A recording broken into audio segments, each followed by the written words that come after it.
పెద్దలారా, మిత్రులారా అందరికీ నమస్తే. ఈ మనిషికి సంబంధించిన హక్కులకు సంబంధించి హైకోర్టు, సుప్రీంకోర్టు కొన్ని రిట్లు జారీ చేస్తాయి. రిట్టు దాని అర్థం ఎప్పుడు జారీ చేస్తారనేది. మొదటిది హేబియస్ కార్పస్.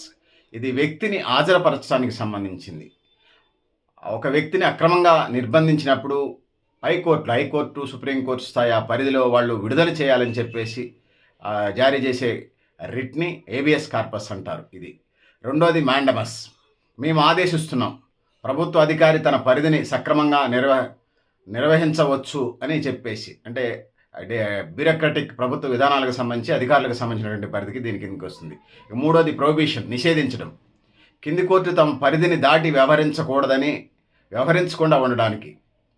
కింది కోర్టు తమ పరిధిని దాటి వ్యవహరించకుండా ఉండడం కోసం హైకోర్టులు జారీ చేయడాన్ని ఇది ప్రొహిబిషన్ అంటారు. ఇక నాలుగోది సెర్టియోరారీ, ధృవీకరించడం అంటారు. అర్థం తెలుగులో దిగువ కోర్టులో ఉన్న కేసును ఎగువ కోర్టులోకి బదిలీ చేస్తారు. ఇది ధృవీకరించడం అంటారు. కోర్టు భాష వేరే ఉంటుంది లీగల్ డిక్షనరీకి సంబంధించి. ఇక ఐదోది కోవరెంటో.